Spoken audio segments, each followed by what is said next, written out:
Welcome to Sunday morning at the Marxist Library. My name is Sharon, and I will be moderating today. In pre-pandemic times, this weekly program was hosted by the Institute for the Critical Study of Society, ICSS, at the Neville Proctor Marxist Library in Oakland, California. During the pandemic, we have been meeting on Zoom, and the library is slowly reopening. So occasionally we will continue to have meetings, hybrid meetings at the library. So good morning, good afternoon, or good evening to our participants from throughout the US and around the world. I'm a member of the planning committee that organizes these sessions, maintains the website, which is icssmarx.org, and posts to our YouTube channel, ICSS Marxists. We also keep financial records, and we could use your support if you haven't already donated, because there are expenses associated with continuing this program from week to week. We always welcome your feedback and suggestions. Our motto is what Karl Marx said: "The philosophers have hitherto only interpreted the world in various ways. The point, however, is to change it." As a group, ICSS does not represent the views of any one organization, although we as individuals may express agreement with any number of different groups. So today we have an open discussion with no presenter, no designated presenter. And that is because our speaker that we had arranged to have today had to back out at the last minute, and we're hoping to have him at a later date. So today's topic is the elections, the national elections that are coming up, and the role of the left. What should the role of the left be in those elections? So everyone is free to express your views. We hope to have a lively discussion, and you can raise your hand by going to the reaction button at the bottom of your screen, or if you're on the phone, it's *9. No, is it *6? Sorry. So I see one hand up, so I'm going to call on Jean Rule first. Go ahead, Jean. Okay, thank you. And I think this is an important program, to talk about what's going on. But I want to start, I always mention, I was in Cuba in 1998 for the 150th anniversary of the publication of the Communist Manifesto, and I gave a paper there. But, in the course of our discussions, one of us North Americans asked the Cuban host, how can you say you have a democracy when you only have one political party? And the response was, under Batista, we had 7 political parties and no democracy. Now we have one political party and we have democracy.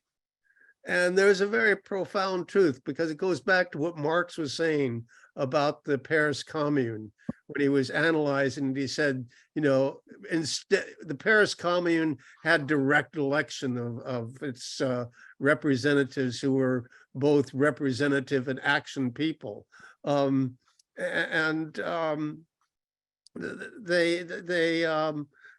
said that, they did this instead of having an election every 3 to 5 years, in which they would pick which representative of the ruling class they were going to choose to exploit and oppress them. And of course, this expresses a very profound statement, I think, which all leftists and all Marxists definitely should understand about elections in the United States. Just because we have 2 political parties, or maybe because we have 2 political parties, we have no democracy. We could choose who is going to represent us. And in the past, I've brandished my Settle for Biden cup, saying that, well, bad as Biden may be, at least he's not Trump. But and then that's sort of debatable, of course, but I really do think that Trump is really a danger to democracy, and and does need to be stopped. But I also want to say that in the last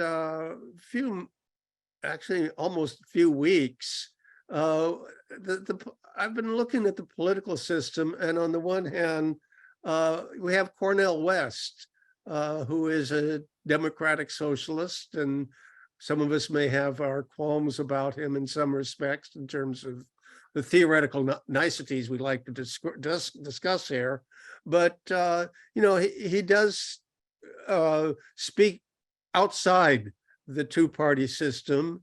He's not good, he does talk about the imperialisms of Russia and China and so forth, which some of us don't like too well.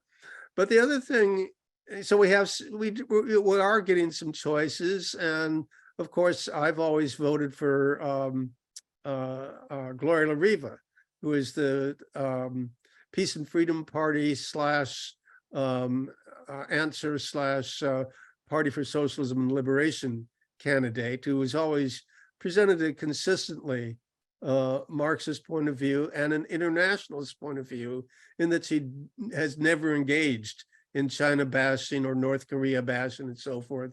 She's actually been to North Korea and led tours there. So that's been my position. But more recently, I've been kind of impressed with two unlikely candidates, RFK Jr. and Marianne Williamson. And I've listened to both of them, and I've been impressed that both of them are opposed to the war. Both are pro-choice, and particularly, it's interesting that a hereditary member of the ruling class and the most ruling of all ruling families, the Kennedys, have put forth this member, RFK Jr., that is really challenging things. And Comrade said, and I've always hated the Kennedys, but aside from his name, or maybe because of his name, I look at him as a very viable candidate. He's opposed to the war in not Vietnam, in Ukraine, right? In Ukraine, he's pro-choice, and actually his positions as an anti-vax person are not as crazy as he's made out to be, I think. So those are my comments on that. But I'm looking forward to this discussion. And bleak though it may be, it is worthwhile paying some attention to, I think. So thank you. Okay, thank you. There's a lot to unpack and talk about in that, Jean. So thank you. Next is Rich. Please unmute yourself, Rich. Good. Okay, so every time, every 4 years, elections roll around and for president. And when I'm talking to people, this happened specifically last time or so when Bernie was running, and I think I said the same thing when Obama was running a couple of times. On the street, just talking to people about the upcoming election, and I always remind people when they get kind of overly excited, and I say, well, it's good we're talking politics. That's good. That's a little unusual. Good to talk politics, and I say, but remember, no matter how exciting or fresh any candidate is when they run, if they actually have what we call a path to victory, possible or likelihood that they might win, or at least they're in the top of people spending the most money, and have some potential to actually become the president. Are you kidding me? And I say, well, don't forget what is, regardless of which party, which tweedledee, tweedledum, whatever. Whichever one you've always voted for, like I think I've voted Democrat almost every time in my life. But, you know, not because I was excited about the candidate necessarily. But I said, don't forget that what is the function? What is the purpose? Or what is the main, one of the main things that whoever is elected becomes president is what is their job? And their job is very simple. To remember that this person will be man or woman, black or white, whatever their politics, will be commander in chief of U.S. imperialism. And everybody's jaw drops. And I go, if they didn't already know that or didn't already think about that. And I go like, don't forget that. And even if the person makes lots of good promises, they're still going to be surrounded by the military industrial complex and all the apparatus that surrounds every president and all of us through the media, through the Congress and the Senate and the Supreme Court now, you know, all these, the whole U.S., I'm sorry, the whole U.S. Political scene is, well, I usually just call it bourgeois democracy. It's democracy, a certain kind of democracy, bourgeois democracy, meaning democracy for the rich. The rest of us can think of all we want. And, you know, if we get enough to eat and can pay our rent, good, but that's a good start. Anyway, I'm going to leave it there with don't forget that whoever becomes president or even gets in the conversation will be, if they win, will be commander in chief of U.S. imperialism. That will not go away with an election. Not that easy. Carry on. Thank you. I forgot to say that we're going to be a little liberal about the time today, so you can keep your remarks to under 5 minutes. Alan, you need to unmute, Alan. I'm unmuted. My view on the election, I think it's important for us to understand and acknowledge the context for the election, which is really two things that are going on in the world today. Number one, you have serious challenge to the post-World War II order, the preeminent position of the United States and the Western capitalist powers by China, Russia, and the rise of the BRICS. So we're really at the very end of the period of US post-war domination and supremacy. Well, let me just say it's not necessarily the very end, but at least the significant decline in that period leading to the end. And the second is the unprecedented crisis of capitalism and imperialism in our lifetime. I don't think you really need to be an astute observer to take a look around. What do we have? We have banking instability. We have stagnating economic growth, productivity stagnation, mass shootings, inequality, bankruptcies due to lack of access to healthcare, the impoverishment of the working class in this country, inequality spreading, impoverishment and the stepping up of attacks on minority communities. We have the reversal of rights of women that were long fought for during the 60s. We have just general degeneracy. I mean, the people's feelings about crime, pessimism about the future. The system is falling apart. What's my view of capitalist politics today, mainstream politics? It's a death cult. It's a death cult. And I think that we, as Marxists, communists, socialists, need to wake up and realize that this era that we've lived in our entire lives is drawing to an end, and that getting focused on this idea of lesser evil, greater evil within the context of the competing politics of mainstream parties, they have no solutions. And if you look at the world situation, you know, world politics today, capitalist politics around the world, the right wing is making tremendous advances in countries in Europe, Greece, Spain, Italy, et cetera, Germany.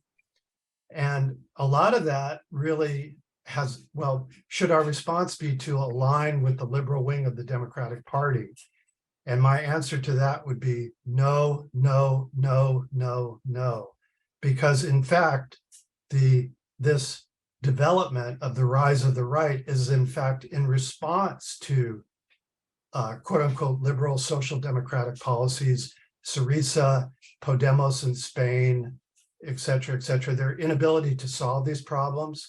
And I think that the Marxist left really needs to step up, assert our independence, and kind of get a reality check on what's going on. So there's a bold statement for you. Thank you, Alan. Raj is next, followed by Richard W. Okay, I agree with what Rich Johnson said, that no matter who gets elected, remember that person is going to represent American system, which is basically domination of the planet. And as Alan has suggested, that domination has come under challenge, primarily because of the very functioning of capitalism, which rises to a higher and higher stage, the highest of which is imperialism, which means the economic system becomes moribund in the name of Lenin. And therefore, a financial oligarchy emerges in the United States as a financial oligarchy. Actually, that's what emerges out of it. And military-industrial complex is connected to it. Everybody else is subservient. The Congress is bought out by them. They have so much money, they can buy it out. And therefore, the elections are, as Lenin said, which capitalist party will be given next 4 to 5 years to beat us over the head. So what is to be done about this election? I think the left has to use the election, because election, there is some opening, very little, but some, to influence people to say, look, you're not going to be rescued by them. You have a chance to either go and listen to the right, which is represented lightly by Trump, or something like that, or you can go start working with the grassroots people and the political parties of the left, many credible communist parties, your choice, but in work for change of the system. I think that's what we have to argue. The first step is stopping the war in Ukraine or elsewhere. So I think this is what our role should be, is to communicate to others that we have done in a stable political system. You could say lesser of the evil. Okay, so Democrats will let you have a little more pension or something. And democracy. Now, Gene mentioned democracy, but who is subverting democracy in the United States? It's the Democratic Party, in my opinion. Look what they have done. They were trying to control Twitter. The FBI was going there under Democratic administration. And even Trump was ineffective. So he ended up, Trump wasn't trying to do that, but Trump was ineffective in stopping them. So Trump wasn't a warmonger. And as nasty as his stance was towards people of color, and I'm one of them, Trump did not harm the interest of all workers as much as the Democratic Party has done. So I think this is a false choice. We ought to argue, to the extent anybody listens to us, now is not the time to take the lesser of the two evils. Both parties have become equal evils. And we have to fight for actual democracy. And Gene mentioned something about actual democracy in Cuba, although they didn't express it quite like that. The actual democracies are the people who, working class people, ordinary people, poor people. Do they get some relief from, do they get their interests taken care of by the government? That is the definition of democracy. In the United States, we don't have that anymore. More than half the people are in desperate situation in the United States. And I'll stop here. Thank you. Thank you. Richard Wright, you're next. So first, as a matter of being upfront, I've been a long time independent, working for, or working and voting for people in the Green Party, in the Labor Party, I've even voted for the Democratic Party when it, I try to judge elections in the historic context, if you will.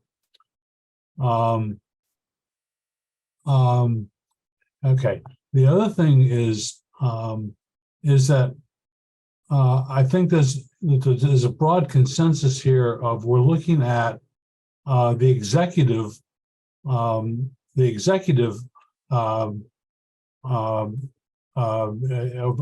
the political process as being the primary focus. To me, as a Marxist, I look at things in terms of class.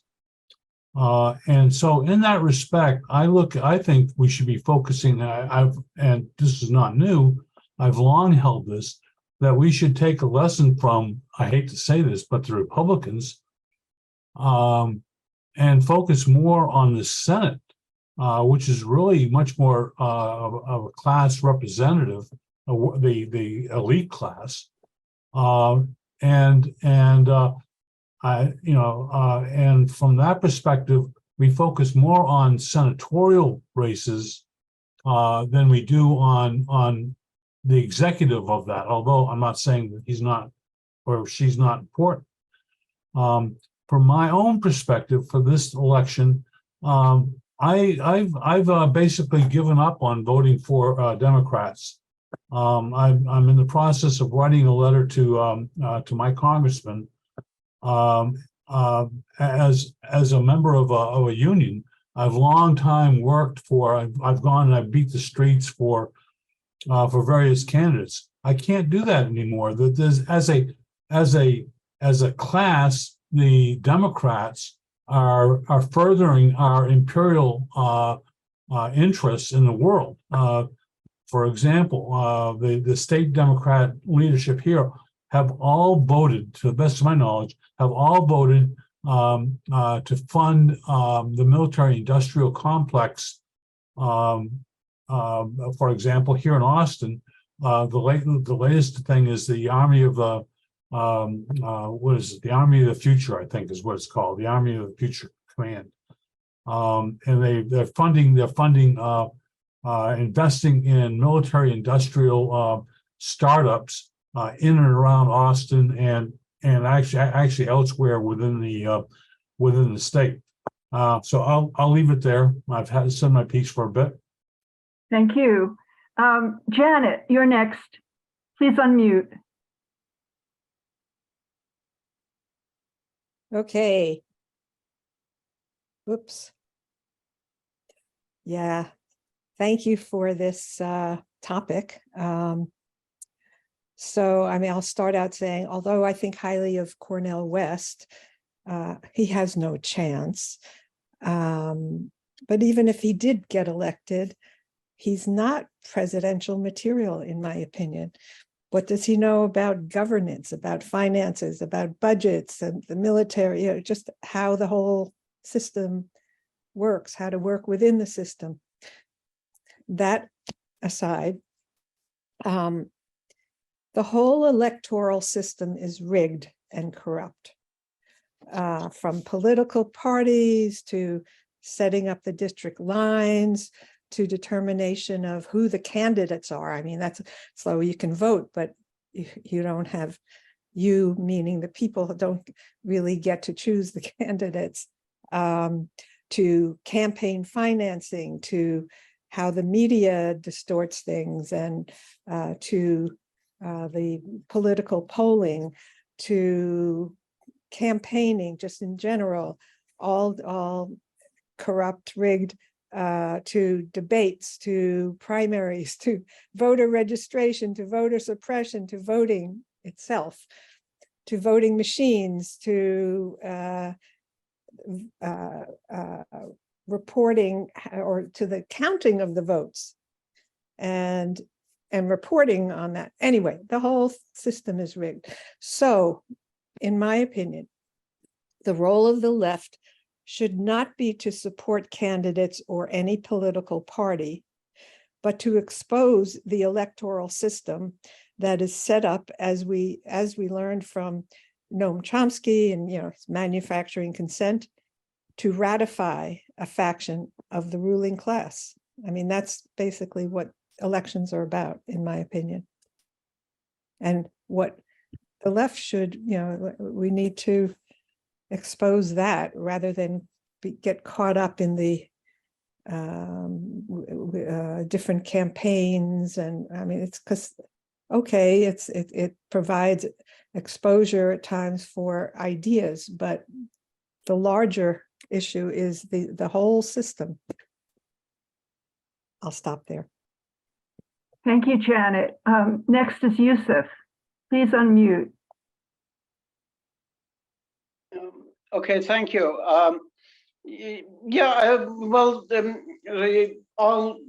Everybody has made relevant points, and that I basically don't disagree with, but I think to clarify, first of all, that voting for somebody in the present system and whom you actually support or want to unite with are completely different things. One shouldn't use those terms, uniting with the Democrats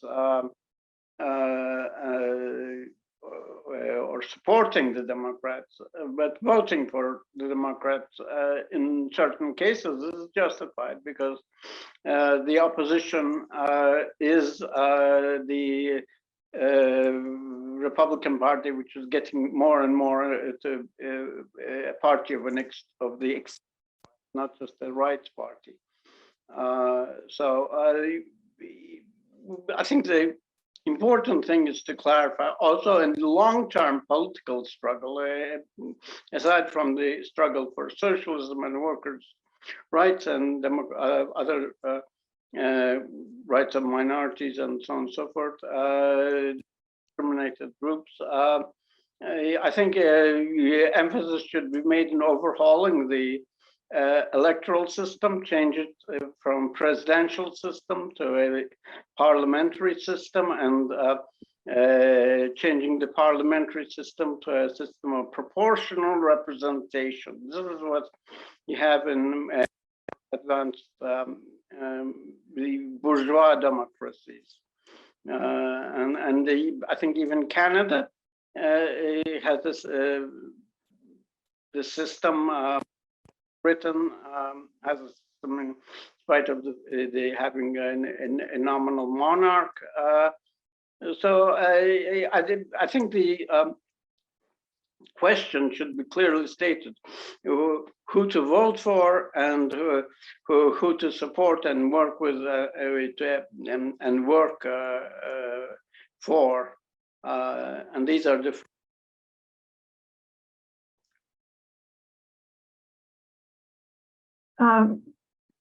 Yusuf, you're muted now. I don't know if you finished. I didn't hear you. Yes, I have. Yeah. Okay.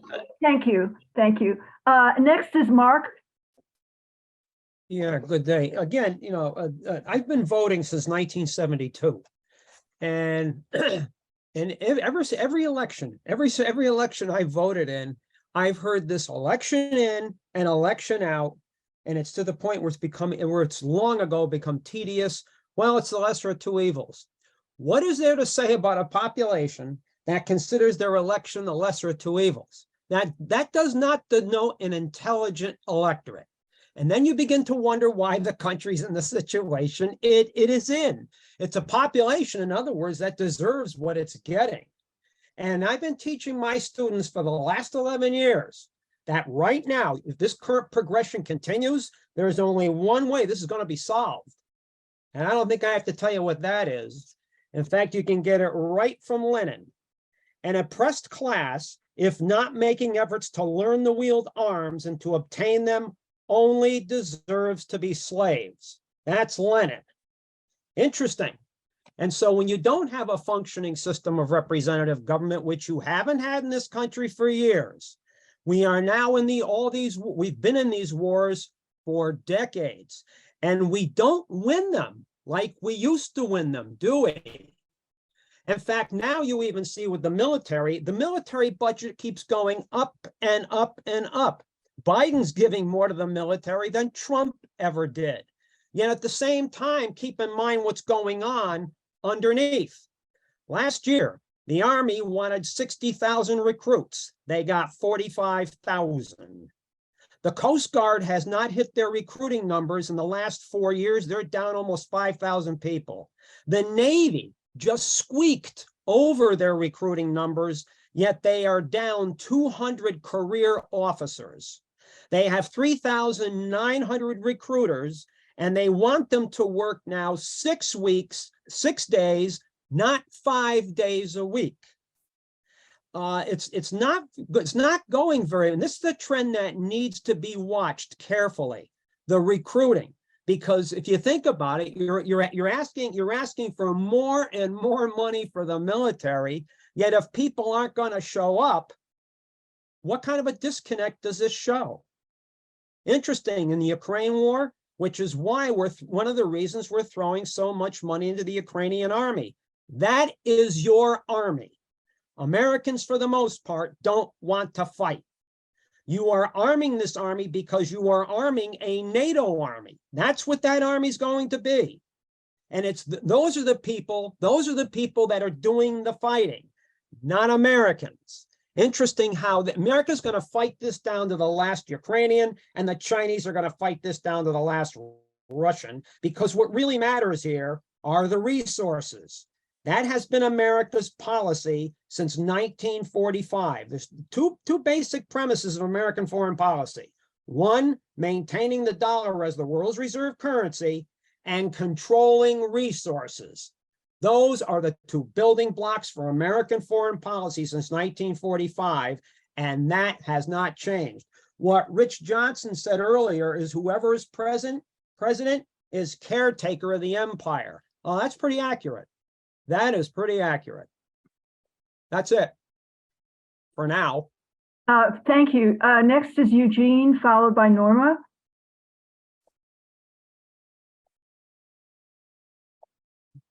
Gene, you have to unmute. Go ahead. Yes, I'm sorry. I have spoken, so I don't know whether you want to. No, it's okay. Oh, okay. Okay. Well, I just want to say, I understand that the, country and the world in many ways is going to hell in the proverbial handbasket. But I also want to say that personally, I'm in a very privileged position. Like I own my own house, I'm retired, I have a decent income, I only have myself to take care of, my kids are taking care of themselves and their grandkids and so forth. So a lot of those things I don't have to worry about. Also say that I was, active in the Peace and Freedom Party for many years. I was a congressional candidate, I think 5 times for the Peace and Freedom Party. And I remember when I was running, one of the questions they would always ask Peace and Freedom candidates was, are you a serious candidate or are you just running on the issues? And that was kind of revealing sort of question. And the answer was always, yes, I'm a serious candidate and I'm running on the issues, but that's different. But the thing is, it's just some people said about the, role of US imperialism and so on. But I think if you look at the world situation, there is certainly hope now. And that hope is in the revolutionary society we have in China. China is a revolutionary dictatorship of the proletariat and the peasants. It is the inheritor of one of the world historic revolutions that has done so much in terms of, the Chinese Revolution ended poverty, ended the oppression of a whole series of things that both the Soviet Revolution and the Chinese Revolution has pushed forward. And so when I look at that, I think that has to be recognized. And again, I think, the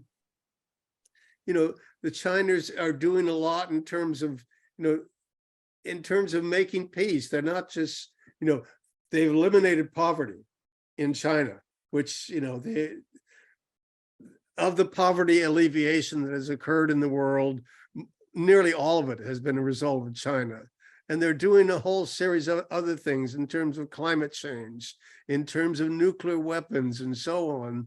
Their position is, they need those things, but they are never going to initiate a nuclear war. So the whole series of things that I think people need to look at China more carefully. And again, as to candidates, I do like RFK for one, RFK Jr. for some weird reason.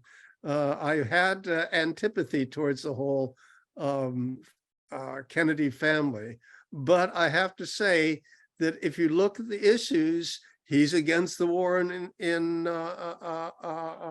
Ukraine. He's pro-choice. And unlike Cornel West, it's the Kennedy family. They are hereditary rulers, and he knows how the system works. So I do support him. I'm looking for RFK Cup to replace my old Settle for Bernie Cup, but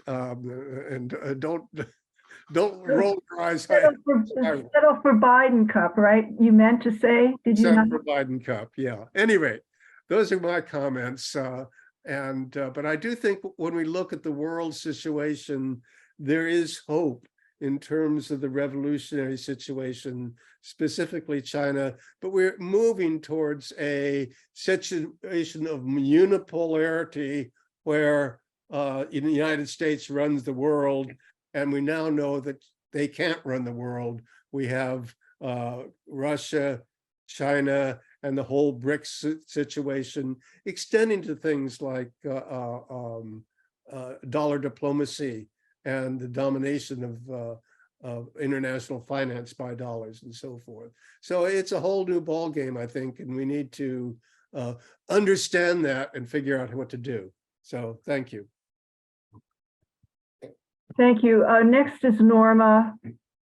And then I'm going to call on Kit because she hasn't spoken, and then Raj and Richard. Right. Norma, go ahead. You sure? You ready? Yeah. I'm going to read to you because I don't think you get time to read these comments in the chat during the presentation on, while people are talking. And hello, everybody. The right is seen to be taking over more and more. It's caused by the intense chaos caused as locales try to establish socialist communist controls and find the enormous difficulties in trying to do that, largely inhibited by the lack of the immense fortunes accrued by our owners by the virtue of stealing our labor, which they've been doing all our existence. They can't find the way. We, the people, are trying very hard to control our social functions. And that's the question, how to establish the goals, healthcare for all, for example, even in places that support it, but have difficulty establishing it. So costly, it seems, taking it out of the capitalist structure. Nations forget to turn to what Cuba did, what the USSR did. We've been so alienated. From the cradle, we are taught to hate and fear Russia and communism. They're out to get us. Well, yeah, they are. We're out to get ourselves together over those kinds of approaches. we've been so hemmed in by nations quickly stepping in to limit socially controlled elements of society, very intentionally. And they're very powerful. For one thing, they've got a lot of guns. So the result is the chaos that we're experiencing. The vote goes one way, then the other, and we've got the so-called right that's trying to maintain its perspective. They haven't had the offer of the options that we on the left have been trying to offer and haven't had the wherewithal strongly to make our presentations. So all of us should find an office to run for in elections, one that is financially accessible, feasible, whether or not we are learned in that office's topic, water, energy, education, transportation, whatever, and speak about the topics that we speak about here while we're running for the offices. Choose, as we run for an office, to educate our fellows, educate with them. They don't have the opportunity to hear the ideas that we want in connection to what we can say about it. And meantime, would you please stop enumerating our owners' attacks against us while we may have this discussion? The repetition of what we already know. I mean, Max Elbaum was on the other day talking about the invasion of the right into police and government offices, and the control by the ruling class, which has been able to be gained by their wealthy backing to keep control of all of these elements of society. I'm saying we should at least access the electoral process for our own purposes, even though it's very difficult because it seems as though it's costly to run, but there are offices available at less cost, and you get a chance to say what you want to say. And you know that I run as a communist for the Board of Education here in Berkeley, loudly. People come up to me after panel presentations. League of Women Voters is wonderful. They put these panels on, and so do others, and tell me that they agree with me. They agree with what I have to say. I've learned more and more to say it better and better. Thank you, Norma. Kit, you're next. You need to unmute. Okay, yes, ahead. thank you very much. I'll agree with what a lot of folks are saying. The elections are, well, what the elections do is it spurs people to the polls like a horse race. And I think it also affects the local races. It actually encourages people to get more involved with who is going to be running in the local races. I guess I want to say a bunch of different comments that, the role of the communist is multi-level. It's about educating the masses on these many issues that are out there. It's supposed to be playing a leading role rather than tailing the masses. And here we see an opportunity to push for peace right now, and to fight anti-communism and fight against fascism. The US population is weak on international issues.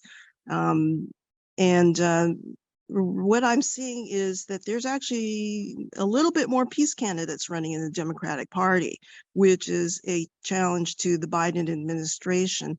I think one of the polls I saw was that 20% of the Republicans like Kennedy because of who he is or how he, well, for a number of different reasons I was reading up about him. So he is an interesting candidate for us to observe. Whether he would win or not, I'm not so sure, but did they say the same thing about Bernie? I think it's going to depend. He could wind up pulling some moderates in, well, some Republicans towards the Democrats. But anyway, that this could take a more of a complex conversation about all the different candidates that are running. Kennedy is not supported by his family to run for a variety of reasons. And, you know, one is his views and the other is because the Kennedys have been assassinated when they've been in office or running for office. But Kennedy's interesting because he brings insight in that I think a lot of us who grew up during the early 60s remember, or throughout the 60s remember. So he just seems to hit a lot of things that are of interest to a lot of folks in this country. But he's also, his campaign manager is Dennis Kucinich, another person who ran as a peace candidate. And Dennis Kucinich also supported Marianne Williamson. But anyway, those are just observations that I've noticed. Let's see what I was going to say. Oh, and we saw what the moderate Democrats are doing to control progressives who are popular. So that's something for us to consider. Anyway, I'm sure we'll talk about this some more. I did have some other things to say, but I can't remember them right now. Oh, that's But okay. yeah, You can raise your hand again. Okay. Thank you, Kit. Raj, followed by Richard Wright. Go ahead, Raj. So some of what I'm going to say is in response to specific points said by different people. Mark said the population is not acting smart. I don't think they're dumb, but they're. So the question is, what are the choices offered to the population? The population, first of all, has been inundated with misinformation and propaganda for so many years, so many decades, that it's almost like Pavlovian dog type of situation. You say Russia and there's a knee-jerk reaction, bad, okay?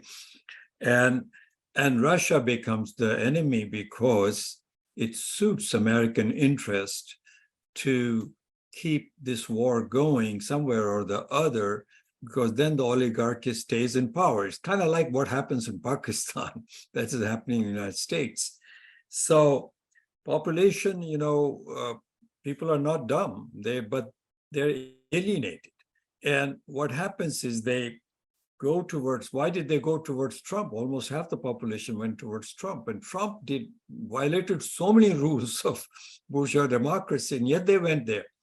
And notice, what we call right, I mean, they certainly are right, but most of the right wing is militaristic.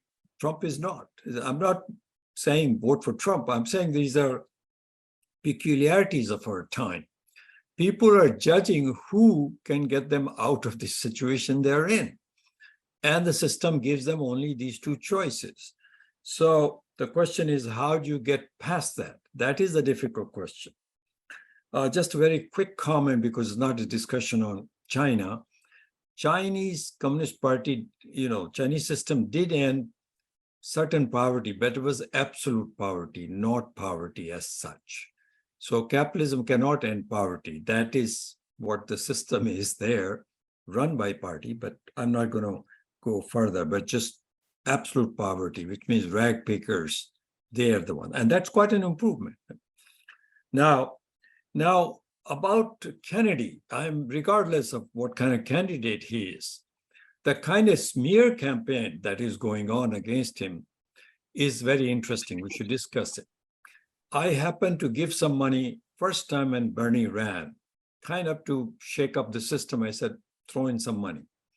So, well, that means the Democratic Party has my email. And boy, there is no end to them. Every day I get this emails from them, different people. Yeah. Money. And what are they saying? They are saying that he's an anti-vaxxer and he's anti-Semitic. Now, these are the kind of charges they use. Jeremy Corbyn was taken down by using anti-Semitic thing. And again, the British public has been like Pavlovian dog, is blind to see what Israel does. So it becomes anti-Semitic. So it's a very effective weapon. They're using that against him. That itself tells me who the evil is. here. Okay, so we have to be careful. I'm not making RFK as a desirable candidate. I will not vote for any Democrat, any capitalist politician.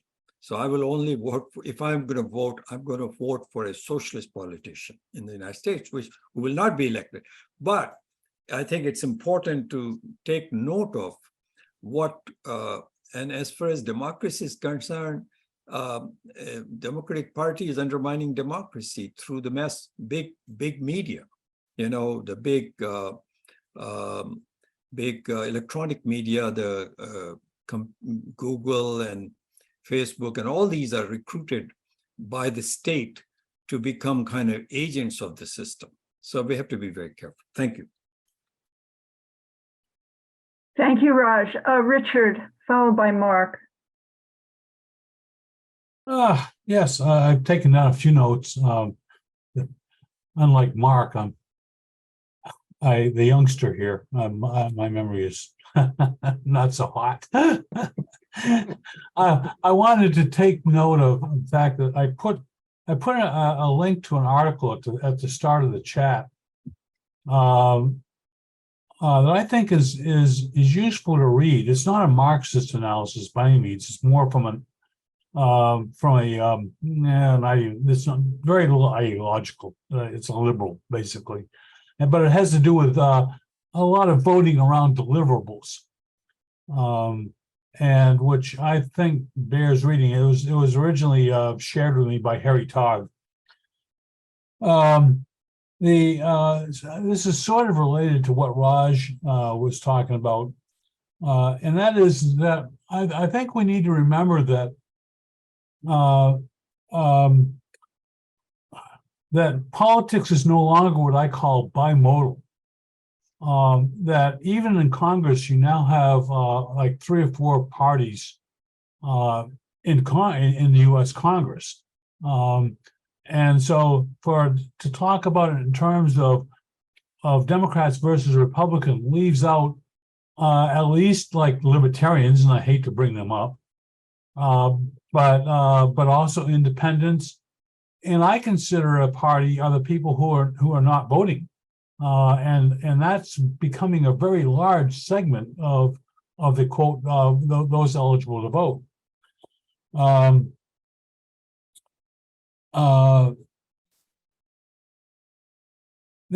Also sort of leads into what we're talking about. It seems to me is we're talking about that the political process is one big national event, and in fact, it seems to me that really we have a regionalization of politics. What passes for politics in Texas is far different from that which passes in California or that which passes up in New England. And I've been there, so I see the difference. And so once again, I get back to I think we should be focusing more on the senatorial, elections. And final comment is, Alan mentioned something about the end of an era, and I've been hearing this more and more from the likes of I think I heard Chris Hayes talking about this maybe a week or 2 ago in passing. I've heard other commentators mention this. A lot of our electoral activities are stem or based on things that were ratified some 400 years ago. That is, they find their basis in the petitioning of the populace before our rulers. I mean, that's where we get a lot. That's where a lot of our political process is derived from. There is discussion out there now that era is coming to a close. That's like 400 years of basically liberalism. We're witnessing the end of an era, and I think that there's you're seeing this in the terms of the disintegration of the courts. You're seeing this in the disintegration of, like, the peace activists certainly are getting at least my reading of this is they're getting tossed aside by members of Congress. Anyways, so those are the points. I'll leave it to, I see the youngster has his hand up, so I'll leave it up to him. Thank you. Mark is next, and then I'm going to call on myself. Go ahead, Mark. Yeah, to elaborate on what I said earlier about the American public and Raj weighing in on it, there is a man, and I give talks on this gentleman, and he was considered one of the most influential Americans of the entire 20th century, yet many people don't know who he was. His name was Edward Bernays, and Bernays lived to be almost 103. He is the man who, more than anyone else, he created public relations in this country. And more than anyone else, this is the man who created American consumerism, to get people to buy not what they need to buy, but to buy what they want. And how did he start this? He was actually the publicist of Enrico Caruso, the noted opera singer. Then he was hired by the Creel Commission of the Woodrow Wilson administration to help channel public opinion and to sell that fiction that what we call the First World War was fought for democracy, which we know it was not. It was fought for money, colonies, politics, and power. And so he's thinking, if I can be this successful during wartime, how can I use these techniques in peacetime? And so he orchestrated the first office of public relations in Manhattan in 1922. Now, I have two of his books, Crystallizing Public Opinion, which he wrote in 1923, and then he's another book that he wrote in 1928 called Propaganda. This guy was so effective, he got millions of women hooked on smoking cigarettes in the 1920s. Many companies hired him, politicians hired him, and you know who wanted him? You know who wanted to hire him? The Nazis. He turned them down. He's Jewish. But having said that, they're reading what he's writing. Goebbels, Hitler. And if you want to know who was one of his family antecedents was, he was the nephew of Sigmund Freud. So I think you know where we're going here. But what you're seeing today is not too far from what Bernays actually inculcated in this country. It's a fascinating, I like giving talks on this guy. He's a fascinating character. In fact, he was the one in 1954 who was painting Jacobo Arbenz as a communist prior to his being removed from power. And he was working for Chiquita Banana, which at one time was United Fruit. And in 1948, it wasn't a salary. They were giving him $100 grand a year. Who's making $100 grand a year in America in 1948? And so this has been carried forward to such a science. Americans dutifully follow. If you remember, going back to the beginning of prior to the Iraq invasion, it's 20 years ago now. Remember, it's 20 years ago, the Iraq invasion. And doing research up at Army Aviation Magazine, I found that polls done by the military, that Americans would give up, mind you, some of their rights. Now, this is after the Patriot Act came out. Note the progression here. Americans are willing to give, and they're giving up their rights for what? Weapons of mass destruction? How'd that turn out? How about the collusion between Saddam and Osama bin Laden? How'd that turn out? Or George Bush Jr. coming out, that C student from Yale coming out with, we're bringing democracy to Iraq. So Americans are easily channeled. They really are. They are really easily channeled. Thank you. I'm going to call on myself.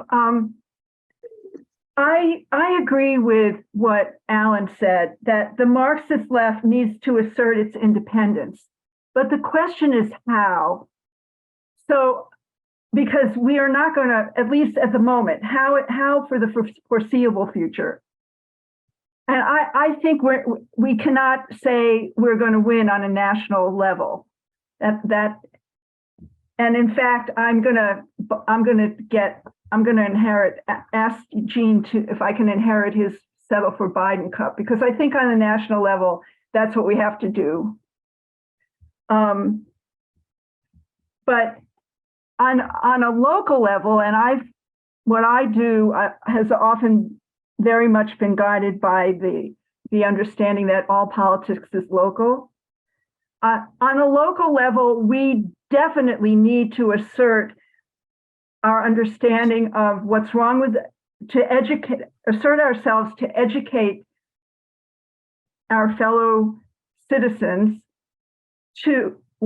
about what's wrong with the system and what needs to be changed. And we should absolutely try to run candidates. I agree with Norma, although it's very difficult. And we should support independent candidates. And that I would go so far as to say, in states where the so-called blue states,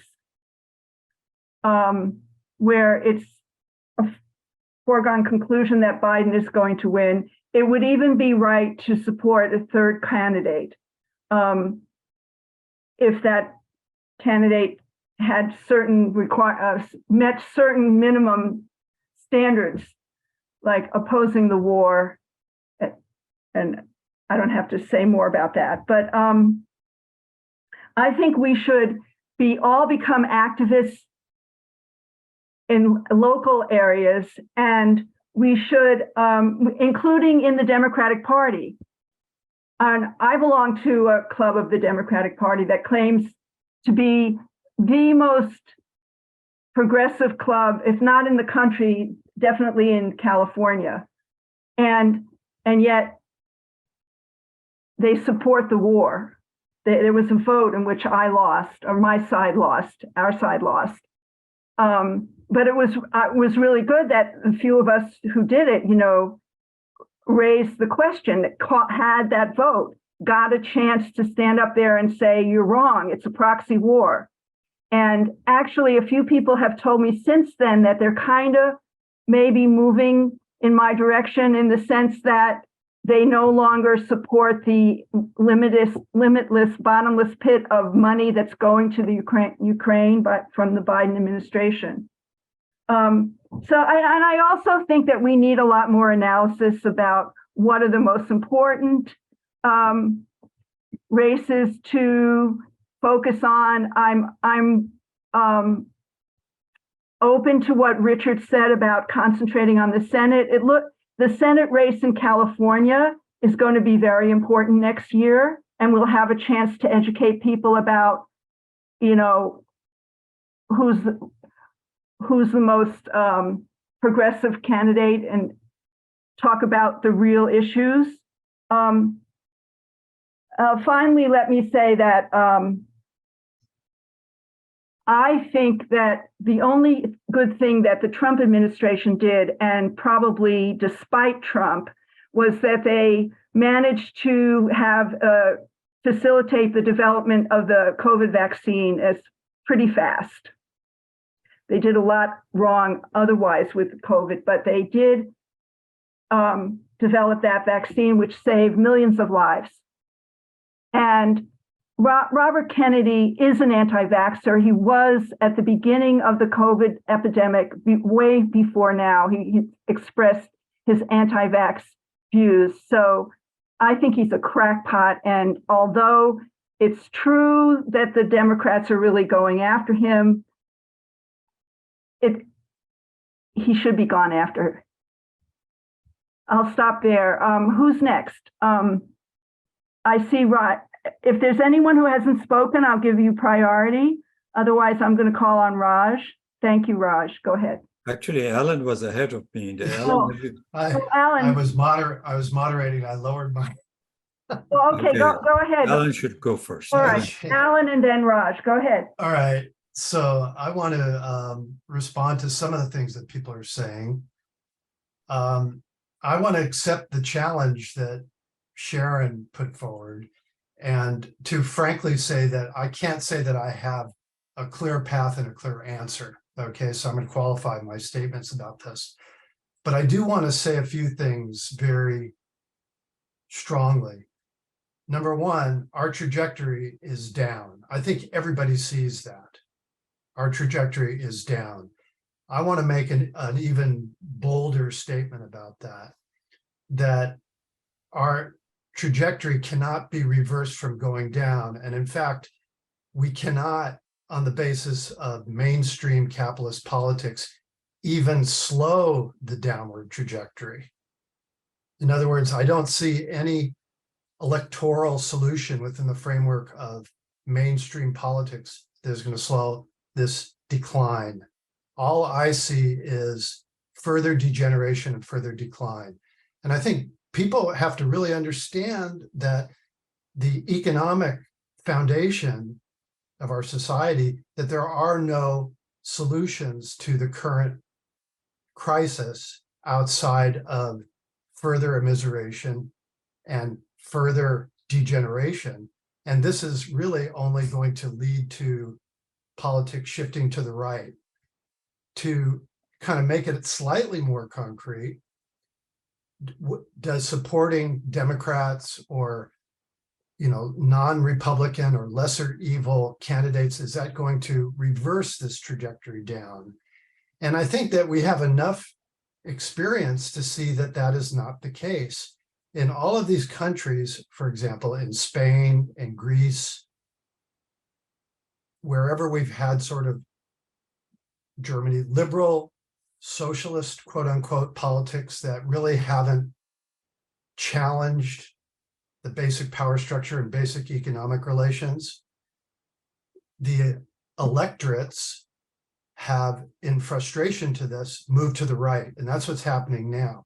So the last thing I'm going to say is I think we need to start thinking outside the box of mainstream capitalist politics and get back to where many of us come from, which is to think about revolutionary politics, socialist politics, communist politics, because otherwise there is no, it's not a question of we're going to solve the problems. We can't even stop the decline at this point. Thank you, Raj. Okay. Yeah. Okay. So I'll disagree with you, Sharon, on what is the position of RFK. I think he's being targeted is what is happening. If you look at his, he said he has taken this vaccine himself, okay? And his son went to fight in Ukraine without telling him. And so he said he couldn't prevent him. He was worried about him, but he went to fight on behalf of Ukrainians. And yet he has taken his position, actually, RFK's position, just to be clear, is that he is actually prosecuted environmental polluters. But on vaccination, he has pointed out that, and I'm not supporting his candidate, I'm just explaining his position, is that when he was born, there used to be 7 or 8 vaccines a child got. Well, how many vaccines did a child get today? More than 30. So when I said last time 24, somebody said, no, this Raj, you don't know, it's more than 30. So, and he said there is a causal association between developing this, immune system difficulties. Very large number of children today, as they're reaching adulthood, have that. And there is some kind of connection he's making between them. He's not against vaccine. He's against this vaccine regime because the big pharma gets a lot of profit out of it. And they have made, the government has agreed that they are not liable. Government is liable if vaccine goes wrong, which is to put it on all of us. So they basically run away like a bandit with money. So that's become the motivation, but that's how capitalism works. So I would say that evaluate RFK carefully. He's a capitalist politician, so I'm not going to vote for any capitalist politician. I'm surprised that you will do it because, many people who say lesser evil, I have done that too in the past. But as Alan has pointed out, the system is going down. And the way the Democratic Party used to say, okay, we are with the working people, is they will expand the economy, which they are unable to do now, and ever since they shifted the jobs. So what they do is they give a little bit to them, but then they spend a lot more money elsewhere. So purchasing power of the working class goes down. Effectively, they're giving them a cut without saying so. So the Democratic Party is not a workers' party anymore. So I don't know why should Democratic Party be supported. And the right is, I know that poses a threat, but what kind of right is it that's against the war? So I think that should be evaluated carefully. So I think we are in a paradigm shifting time, and in this taking a position like we used to, and I was one of them, that okay, let's choose a lesser evil. I'm not sure that that's so wise now, and I think using the opportunity to fight against all the political shenanigans that go on, exposing them as Glenn Greenwald does, for example.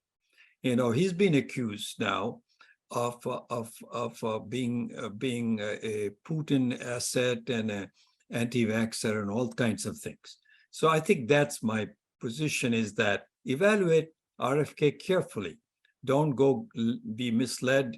I'm not saying you're misled, maybe you have, but at least in my evaluation, I don't see this thing as credible against him.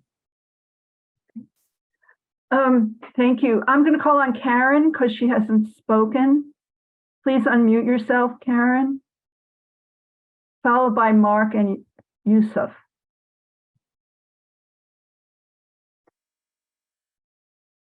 Karen, you're still muted. Okay, I just got it. Thanks. I just want to weigh in on this Kennedy thing because I have been reading his anti-Dr. Fauci book. And, you know, it started, I am not an anti-vaxxer. My brother is a doctor. I've always towed the line as far as believing in mainstream American medicine. But I had a pretty horrible reaction to the COVID vaccine. And the doctors absolutely wouldn't believe me that it had anything to do with the vaccination.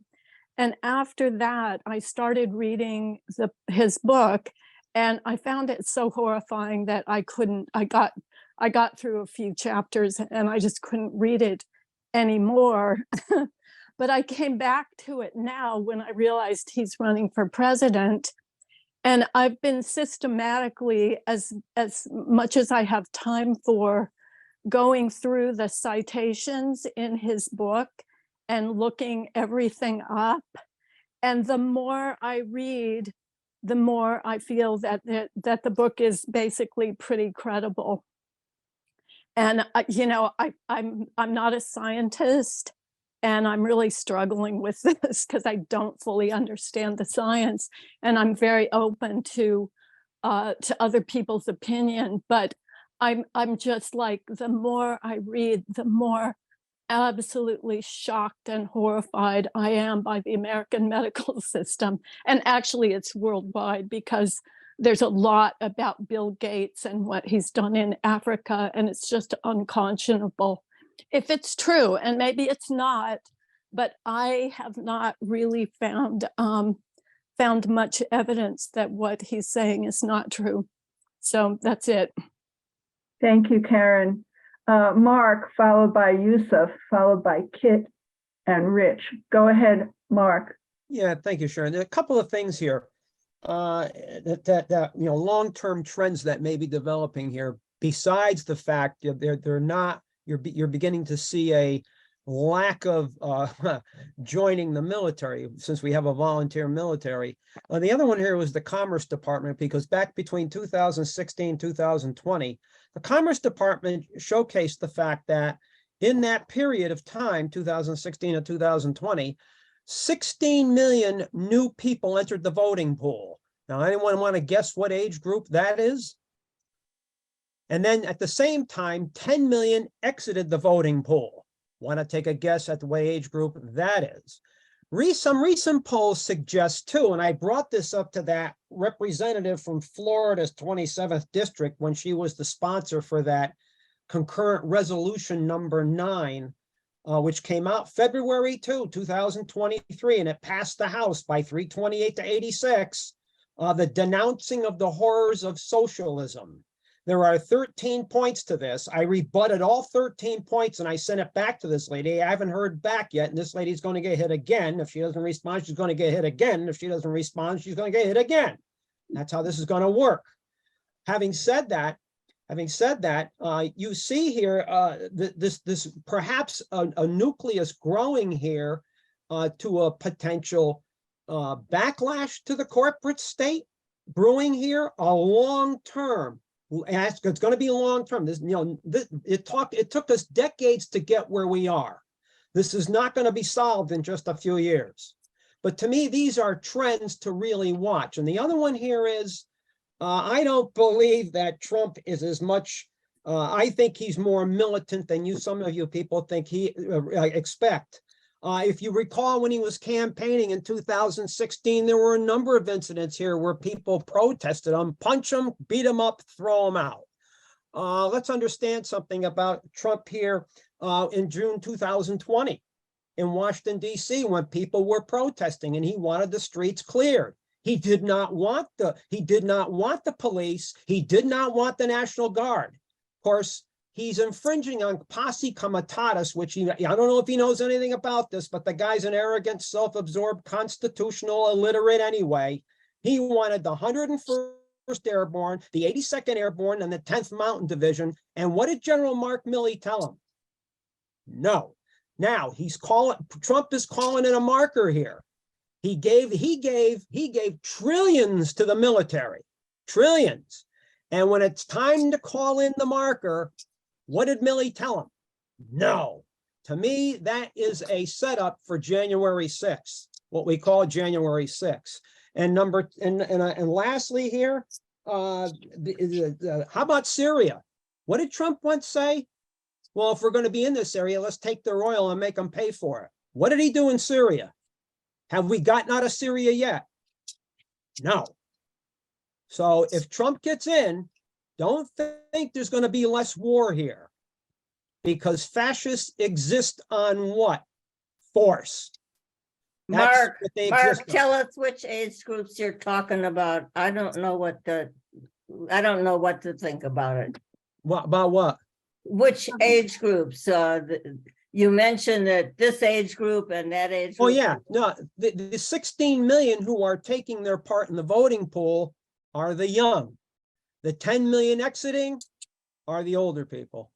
That was according to the Commerce Department. Now, I want to tell you something else. No, Norma, no, wait a second. It's just one line. Ladies are the people who curtsy. They are not women. Norma. That's it, Sharon. You don't have to say anything else. On that note. Okay, thank you. Yusuf, then Kit, then Rich. Go ahead, Yusuf. Yeah, well, Trump is beyond the lesser evil. He is a greater evil. And I don't think anybody here actually supports Biden, but is it, except maybe in some blue states, so-called blue states, where, and don't forget the electoral college that ought to be done away with. We voting for Biden, it does make sense. It doesn't mean supporting him or saying he's somehow better. Good for you. It's just, and let me remind you, Trump recently said we should get rid of. So please. Karen, I need to mute you. Go ahead. Sorry, Yusuf. Go ahead. No, he said we should throw the communists out of the country. So please, look, that's bringing back Joe McCarthy and maybe worse. So please take heed of that. Thank you, Yusuf. Next is Kit. Please unmute. Okay, thank you again. Yes, this is an interesting conversation about the elections and about different points that folks have brought up. I agree so much about this media manipulation that's going on. And I'd like to point out the movie Oppenheimer, which just came out this summer. It's a hot topic right now. And it's it's a potential for an anti-nuclear position and the buildup on the weapons issue. So hold on. Okay, sorry about that. Anyway, there's an opportunity here to deal with this issue this summer, I think, at least grab it, because this is a year before the elections. And there, like I said, there are more peace candidates running right now, not as many as we'd like, but there is a challenge to the mainstream pro-war Democratic Party at this time. Also, in terms of the media, the whole issue of discrediting candidates is demonstrated to us so blatantly, especially by the Democratic Party. And so, like Cooper, I forget his first name. He's a famous newscaster. He laughed at Cornel West on television, and I thought it was really awful what he did. They do the same to Kennedy. They do the same to any candidate who they just want to dismiss immediately and discredit. So, I think Kennedy does raise a lot of, issues with a lot of people in different ways. But there are people that do believe what he espouses. And in terms of the vaccine, I think is a lot of concern about the safety of the COVID vaccine and vaccines in general. I, is really on the pro vaccine side early on. And I even believe the argument about, the polio vaccine saved a lot of lives, which I think it really did. But the vaccine also raises a lot of flags for people with different issues, especially people with compromised health issues. And I was talking about this with a friend of ours yesterday. And we noticed that people who had slight problems or issues, their problems have been maximized after taking the vaccine or booster. That was my personal experience as well. I have complications now with my own sensitivities to food, which I didn't have before. And I have to monitor everything I eat, everything. My body cannot break down histamines like it used to, but I had bad allergies before that, but it's 10 times worse now. So anyway, I just want to end with that, and I'm sure we'll keep talking about this stuff. Thank you. Okay, Rich is next. Unmute. Okay, so here's my unmute. I'm trying to remember exactly who said this. I like to. Rich, there's a terrible echo when you speak. I don't know what's going on. Is it okay now? Yeah.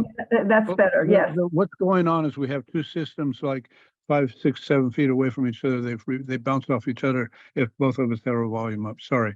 So I want to go back to this thing about voting, not voting, and I appreciate what Marcus said. A lot of facts and stuff about following the trends about who's coming in and out of the system. But I would say one thing to start with: right or wrong, historically and in general, how do people in the United States, in general, engage in politics?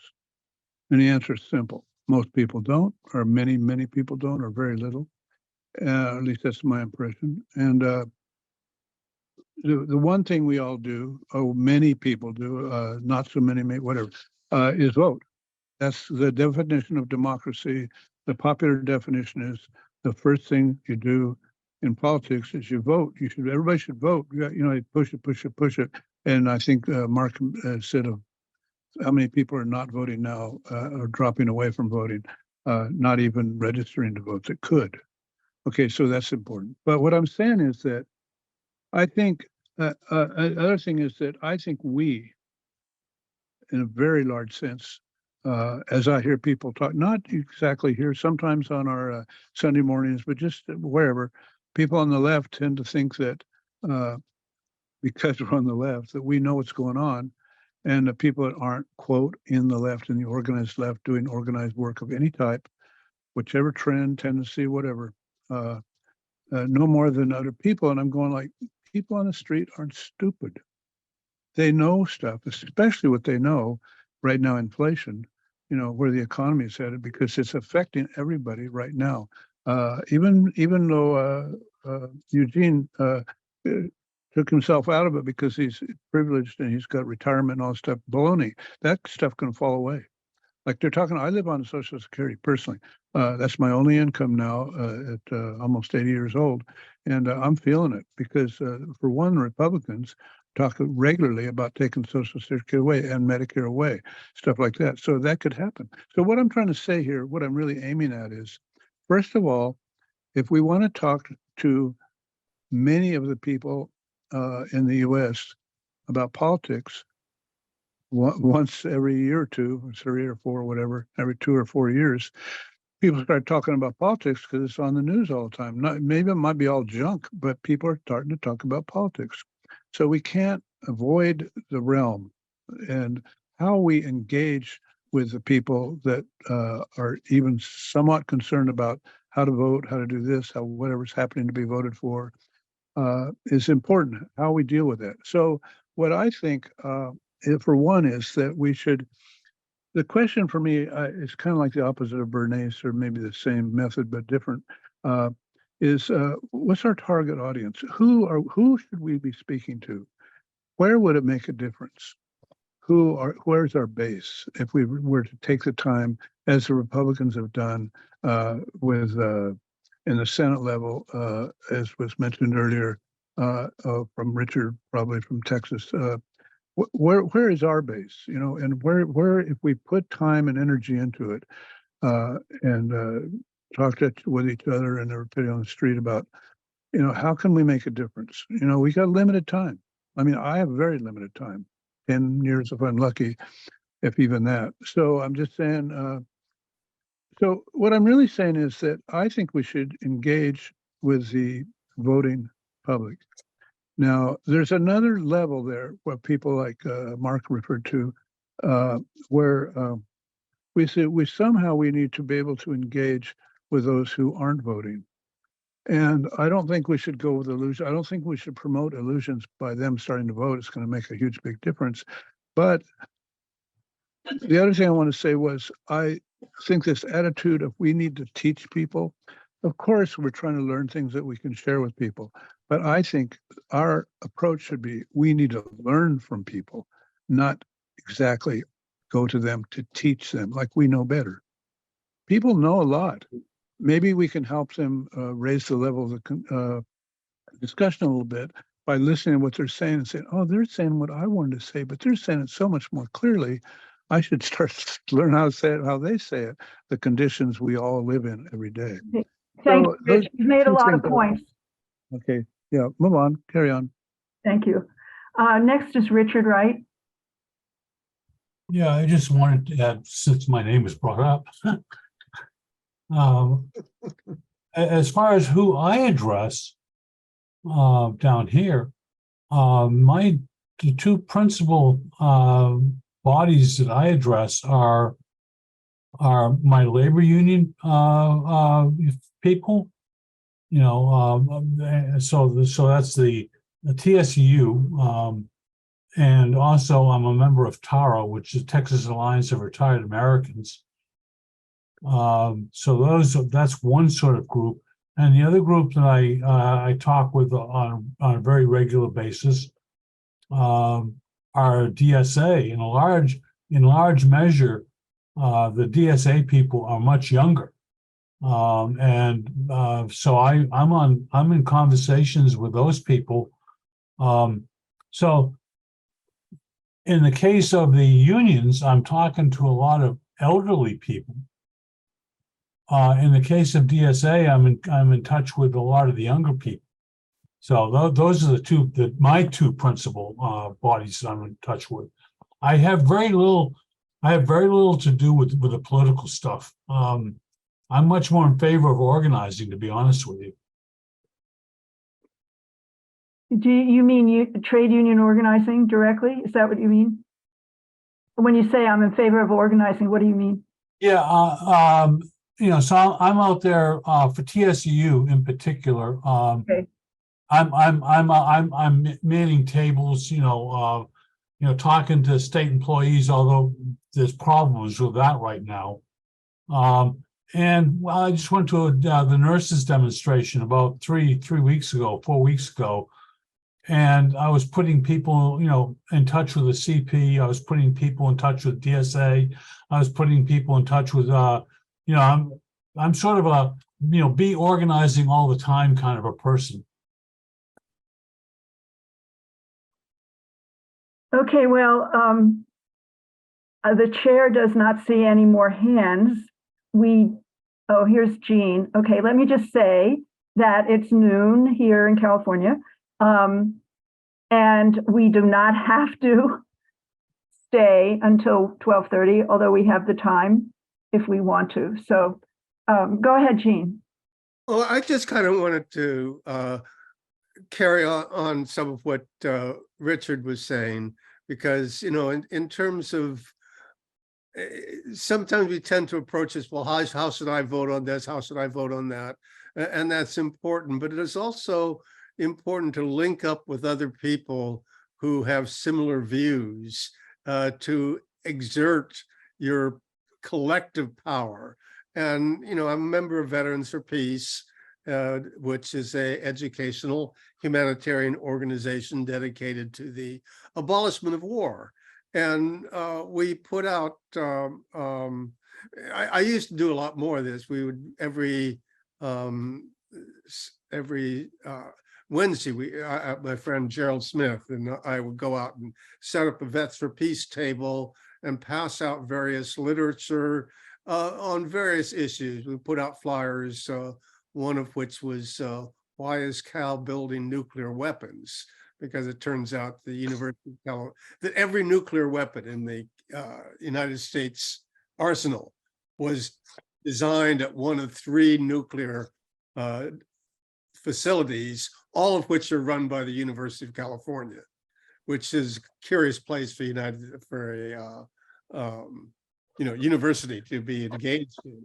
So, but we've done that, and I know I think Rich suggested we go down and picket the Oppenheimer film in terms of passing out literature, which is I think that's a good idea to reach people that way. And somehow I also see that there's a film called Barbie that people are saying is very important, but I can't figure out why. But I'm still, again, kind of a dinosaur when it comes to politics. But also in terms of DSA, I just, you know, I've been a member of kind of a paper member of DSA for some time, but these kids are very active, and they, you know, they go look through who the candidates are, and they decide, well, who do we want to support? And when they support somebody, they actually go out and knock on doors and do political work like that. And also, I just want to mention the Alameda Green Party. Every election, they put out a Green Party voter guide that tells you all the various propositions that are on the ballot, all the people who are, even down to what kind of judges are running, who is running for district attorney, Board of Education, which are important local political things. So I just want to say a few words on that, you know, as Norma says, Marxists should be aware and should be active in these kinds of things. And I think it's something, yes, we need to do, even though I'm retired now, so I don't need to be active anymore. A lot of women are being interviewed about why, You do not about what they are. But I just sit around and enjoy my grandkids. That's my job. The next up is James, who hasn't spoken. Norma, if you want to raise your hand, I'll put you on the stack. Go ahead, James. Thank you. since Alameda Green Party got mentioned, I just wanted to give a little plug. We are always looking for people who will help us write articles. So anybody who has some knowledge or expertise on subjects to help us write articles for the voter guide. And you don't have to be a Green to do that. You just ask you to have values that are more or less in line with Green values and in terms of the analysis that goes with it. And so volunteers are welcome, and you can contact, through me or through other members of the Green Party County Council. And otherwise, thanks everybody here for this discussion. I came in a little late. I would have liked to have heard a little bit more about what people thought about Cornel West. Having read a couple of his books, I really appreciate the perspective that he brings to the election. And I like this idea that, I'm going to be able to vote for somebody that represents, values that I have, even though I don't agree with Cornel on every single issue. It's really nice to see somebody who I'm pretty sure is not going to be compromised like every other candidate in the major parties. So anyway, great to put on this forum. Thank you, James. Hope that you'll come back in the future. Can I say one more thing really quick? Sure. In August, by the way, the Green Party is going to have an open forum, much like what sounds like you did here today, to talk about Cornel West's run for the presidency under the Green Party. And, there's debate within the Green Party whether this is a good idea. There's a lot of talk about, it should only happen in, blue states and, all the lesser evil discussion. And so you'll be welcome to join in on that. It'll be on August 13th at the Green Sunday.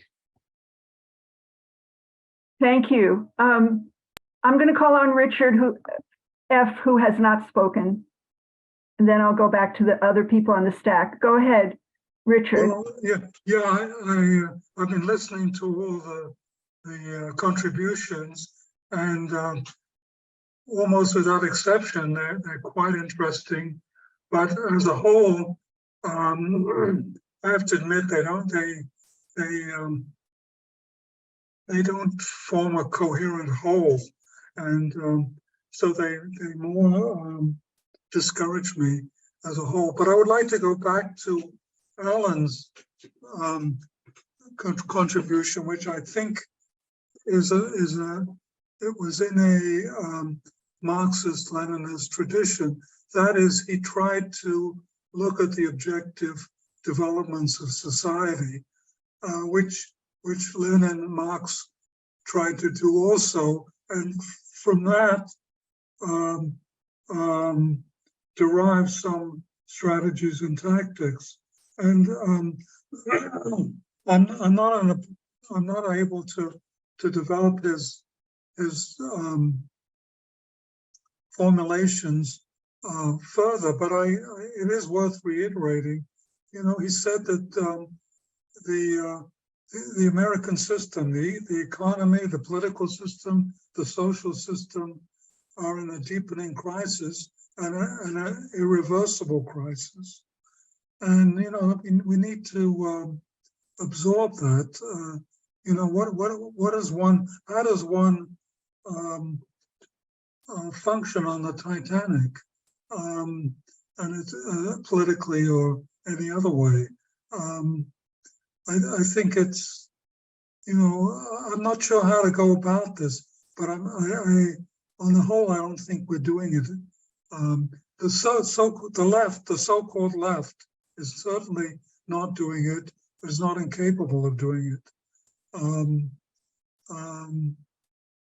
And I've never been I never considered myself part of the left.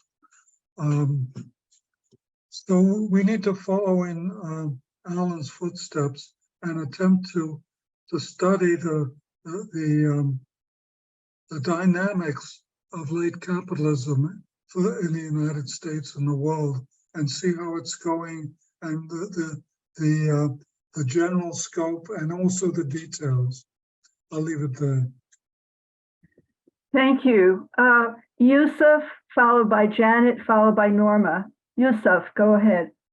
Yeah, I'd like to make a few comments about RFK Jr. Look, all in all, he doesn't seem to be a very competent person, put it politely. Certainly there's could be found in the American medical system, and I'm open to some intelligent scientific critique of the COVID vaccine.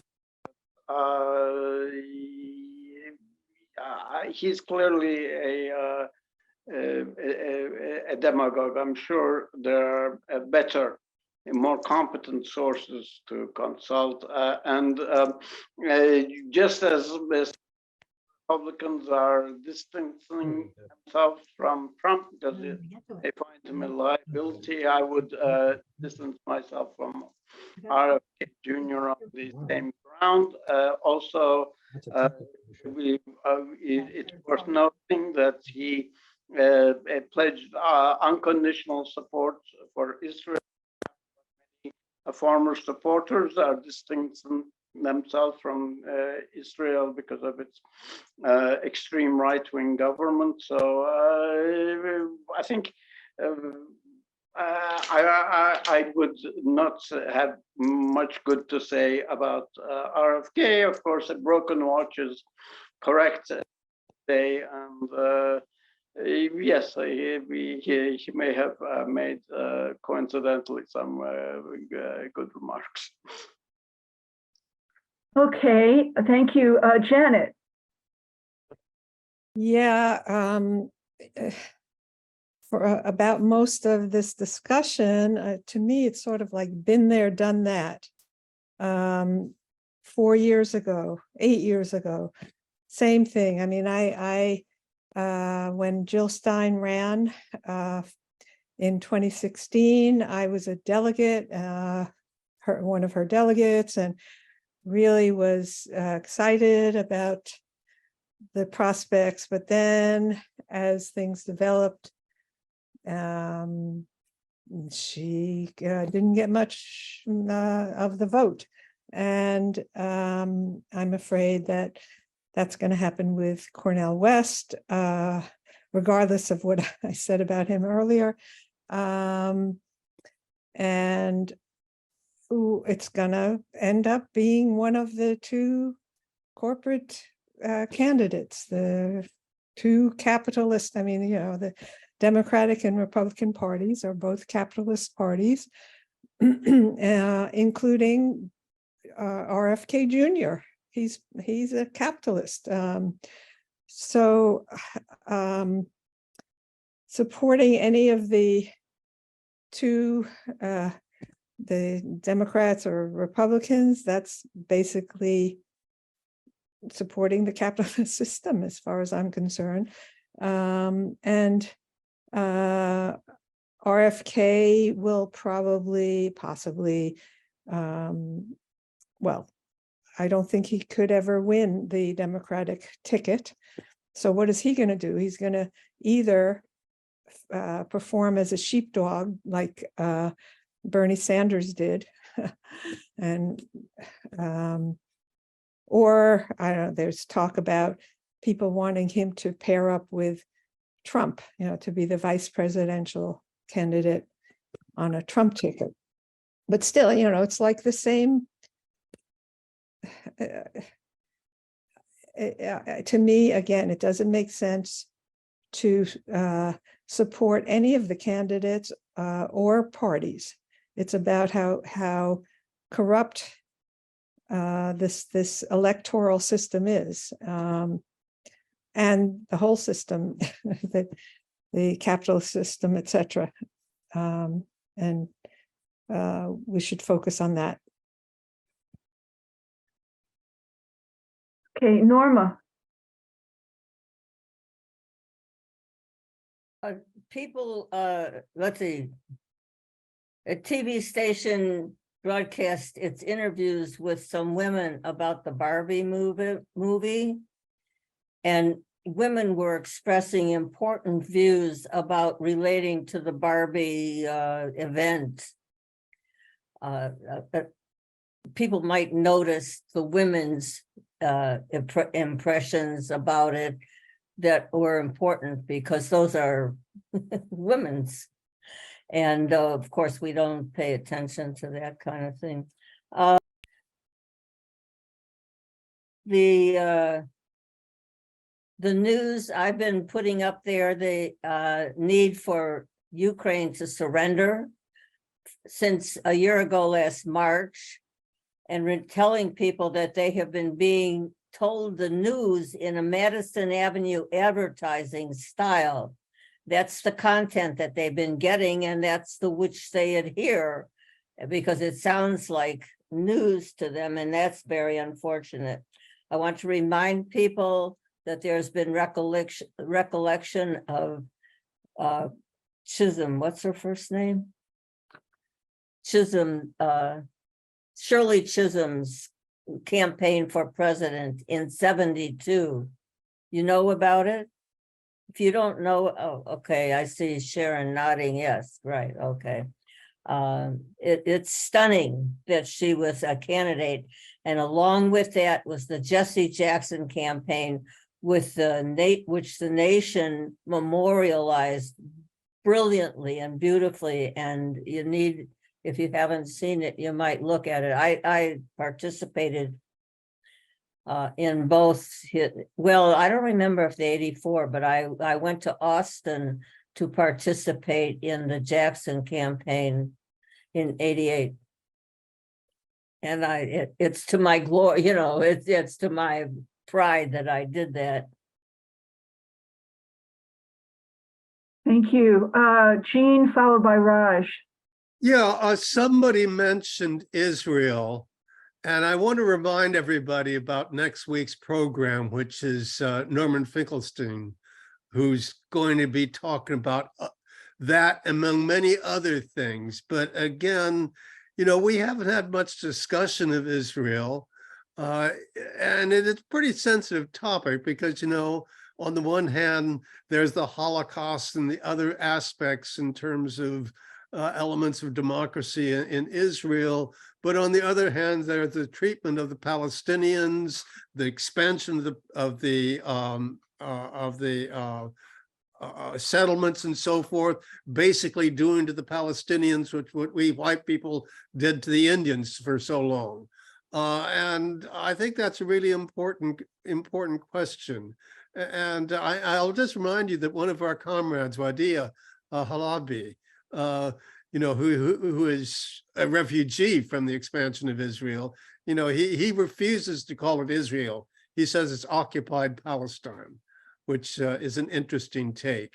But I know we haven't discussed it very much, and I'm looking forward to next week to see what Norman has to say, and maybe we should spend a little bit more time thinking about what's going on in the Middle East there. That's all. Thank you. Thank you, Jean. We didn't have an intermission because we didn't have one speaker today. So thank you for reminding us about next week's program. Raj. Yeah, first of all, apology. I accidentally hit the stop the record button instead of raise hands, but then I reinstituted it. So that was me. I just want to return to what Alan and Richard have said. I think we're in a paradigm shifting moment. Really, there is no way to restore the order that made life palatable for 80% of the people anymore in the United States. Much of the world and lots of problems elsewhere, much more severe problem. But this is also a country that wages war, starts war. So I think the question right now is how we're going to transition out of it. And election next year, choosing this or that candidate is not the answer. I think the answer is what, as I originally said, in my opinion, is still the same, which is use this opportunity to expose the hypocrisy and game playing of capitalist politicians and the capitalist system, expose it. And then the people will eventually realize that there is no future in it, and they will not be attracted to the right wing. Ultimately, there is no path for people from the right wing. Right wing does the same thing as they just use harsher methods. So that is no solution. The liberals and the right are not a solution. Left, in the sense of which wants to transform the society from that of exploitation and oppression to a fair society, is only possible on the basis of some form of socialism. And I think for that we have to struggle. And this election time is the time for all those who are serious about it, is to use the platform wherever they get to argue that this system is spent, has no future. Thank you. Richard Wright. It strikes me as kind of strange that nowhere in this discussion have I heard any mention of the fact that on a global scale, in particular, and a local, national scale, that we are very much the center of Nazism, or of certainly right-wingism. I mean, we have been since basically the end of World War II. That we brought over a lot of Nazis to work in our behalf. That that we have the likes of Steve Bannon out there, who's formulating inflaming the right wing, the Nazis, or the right wing on a global scale, as exemplified by Trump is basically a right wing. He's a contradiction, actually.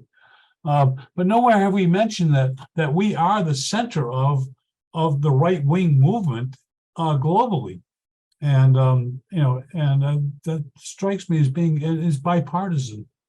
And I'll leave it at that. Thank you, Richard. I wanted to just raise a question if people have opinions about this. So I think it's, first of all, I think we could all agree that as historical materialists who try very hard to analyze what's going on in the world, it's very important for us to understand what the bourgeoisie is doing. And I've always thought of two things were like central, but now I'm questioning them. So I've always thought that the bourgeoisie does not want to rule with fascism if they can get away with having a more, at least on the surface, democratic process, because the fascism being the most, oppressive and brutal form of bourgeois rule ignites opposition, right? It encouraged, when the fascists come to power, the opposition also gets stronger. So they would much rather rule with a democratic facade. And the other thing I've always thought is that in this country, under the two-party system, which a lot of people grow up thinking is somehow written into the Constitution, under the two-party system, the bourgeoisie kind of, ultimately controls the primary process, so that they end up with two candidates and they don't really care who wins. And that certainly was true when in 2008, they did not care whether it was going to be McCain or Obama. And I know that up close and personal because I was working in the Obama campaign. But generally speaking, we end up with two bourgeois candidates, and then we get told that it's our democratic right to decide between them. So those two things, they don't really want to rule in the most brutal way, and they don't care who ends up in the presidency I'm questioning that right now, and I'm thinking that the bourgeoisie doesn't really want Trump, and that Biden is their candidate. But I think we should consider, what exactly are they doing? It's important, and maybe they're not doing the same thing in different states. Maybe they're state by state or region by region. I'm going to call on Rich now because he has his hand up. Go ahead, Rich.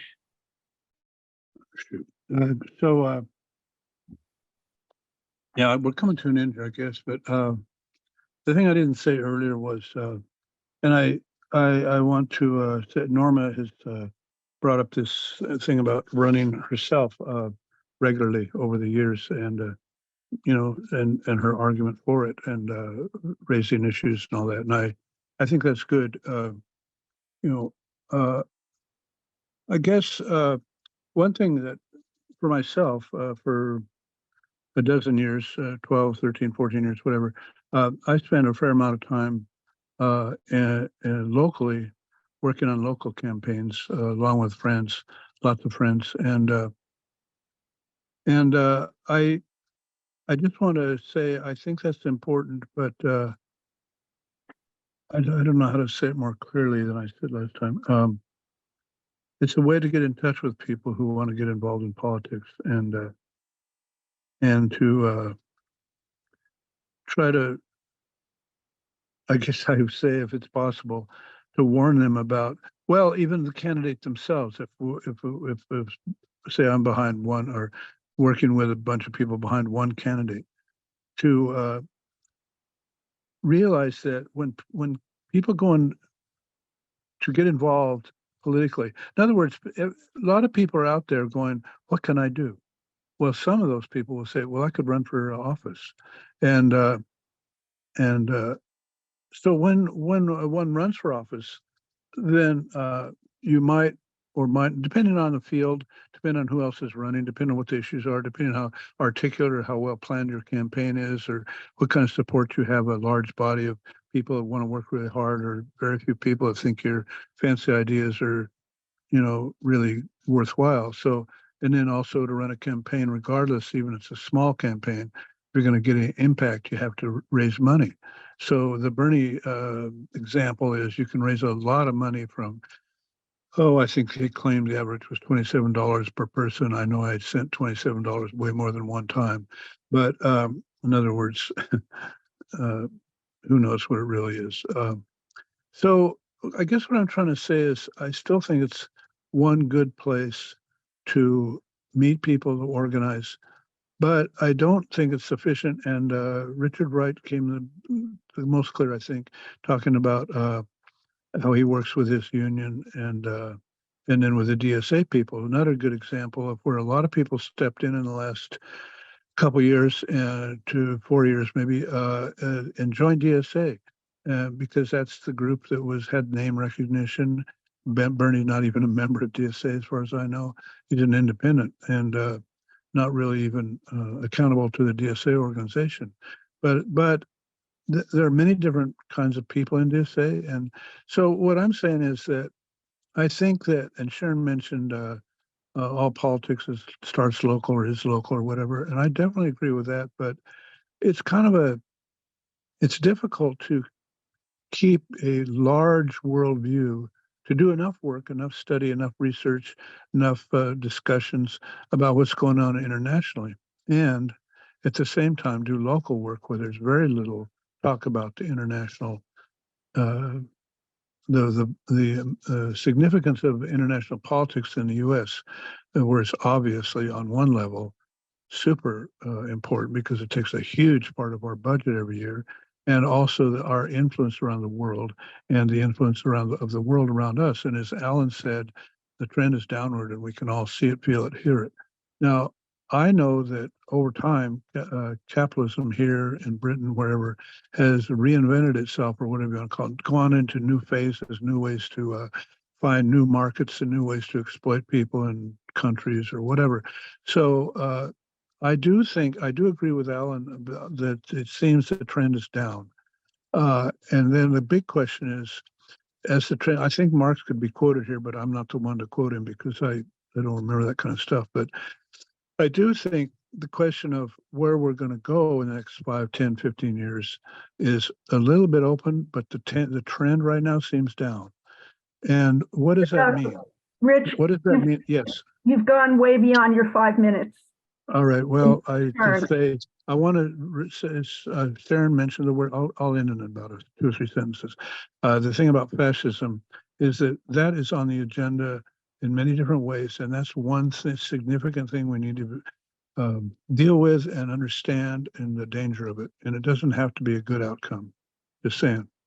Karen, it is past 12:30. Yes, I think we need to end this meeting now. I know the 2 people whose hands are up have already spoken a couple of times each. So I think it is important to end on time.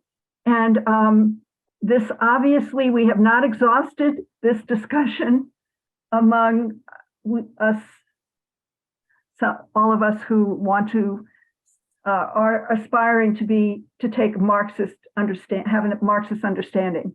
So with that, we're going to end, and please tune in next week to the discussion with Norman Finkelstein.